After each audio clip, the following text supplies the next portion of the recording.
প্রশিক্ষণ করিয়ে থাকে এবং খুব সীমিত আকারে কিন্তু এই প্রশিক্ষণ করিয়ে থাকে। সেই কারণে যারা এখান থেকে ঢাকায় গিয়ে করবেন প্রশিক্ষণটা তাদের জন্য সুবিধা হবে। আর যেহেতু আপনারা এখানে কর্মশালার কথা বলেছেন, যদি আপনারা সময় দেন, যেহেতু আমি এই ডিপার্টমেন্টের গণযোগাযোগ সাংবাদিকতা ডিপার্টমেন্টের রাজশাহী বিশ্ববিদ্যালয়ের একজন ছাত্র ছিলাম, সেই কারণে আপনাদেরকে আমি 1 ঘন্টা আপনাদের সাথেও এই বুনিয়াদী প্রশিক্ষণ নিয়ে কথা বলতে পারি। আপনারা যদি সময় দেন সেই কর্মশালা আমি নিজেও আপনাদের করাইতে পারি। যাই হোক, প্রশিক্ষণ 2 রকমের আছে।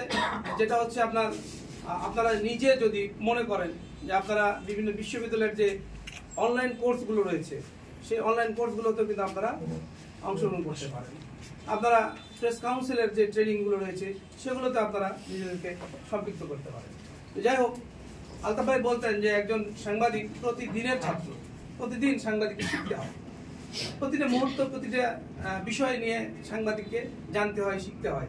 এবং এখন তথ্য প্রযুক্তির এই যুগে আপনাকে আপনার হাতে যে অ্যান্ড্রয়েড ফোনটা রয়েছে, এটার মাধ্যমে কিন্তু আপনি সংবাদ তৈরি করা, কন্টেন্ট তৈরি করা, ভিডিও ফুটেজ তৈরি করা, সবকিছু কিন্তু এই ফোনটার ভিতর থেকে আপনি করে আপনি আপনার প্রতিষ্ঠানে পাঠাইতে পারেন, আপনার ওয়েবসাইটে দিতে পারেন, আপনার অনলাইনে দিতে পারেন। আপনারা জানেন যে নাগরিক সাংবাদিকতা এখন কিন্তু বিশাল একটা প্ল্যাটফর্মে কাজ করছে এবং সেটি কিন্তু মোজো জার্নালিজম যেটা বলা হয়, সেই মোজো আজকে আপনার হাতের অ্যান্ড্রয়েড ফোন থেকে কিন্তু এই মোজো জার্নালিজম তৈরি হয়েছে।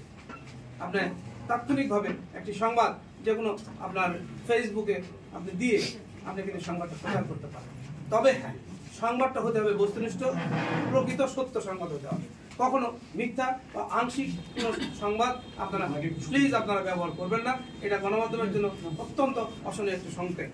আজকে অপসাংবাদিকতা, হলুদ সাংবাদিকতা, যেটাই যে নামে বলি না কেন, সেটি কিন্তু তৈরি হয়েছে এই অর্ধ বা হচ্ছে কি বলে যে সংবাদকে বিভ্রান্ত করা বা গুজব ছড়ানো, এটি কিন্তু গণমাধ্যমের মধ্যে দিয়ে তৈরি হয়েছে।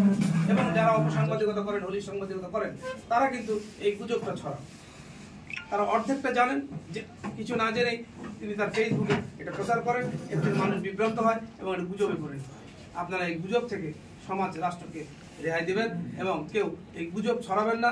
সংবাদটা প্রকৃত অর্থে আপনি সেই স্থানে গিয়ে অথবা স্থানে আপনার একদম গুরুত্বপূর্ণ সোর্স থেকে আপনি সংবাদটা সংগ্রহ করে তারপরে প্রচার করবেন, তাহলে এই গুজবের তৈরি হবে না, আপনাকে না কোনো সমালোচনা তৈরি হবে।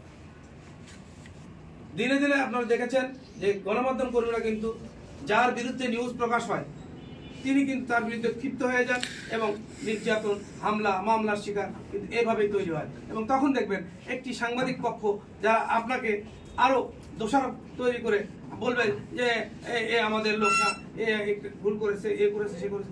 এটি না, আপনারা ঐক্যবদ্ধ থেকে একজন বিপদে পড়লে তার পাশে যেন আপনারা সবাই দাঁড়াতে পারেন, সেই মনোভাব নিয়ে যদি আপনারা কাজ করেন, তাহলেই আপনারা রাষ্ট্রের চতুর্থ স্তম্ভ গণমাধ্যম কর্মী হিসেবে রাষ্ট্র এবং সমাজকে এগিয়ে নিতে পারবেন।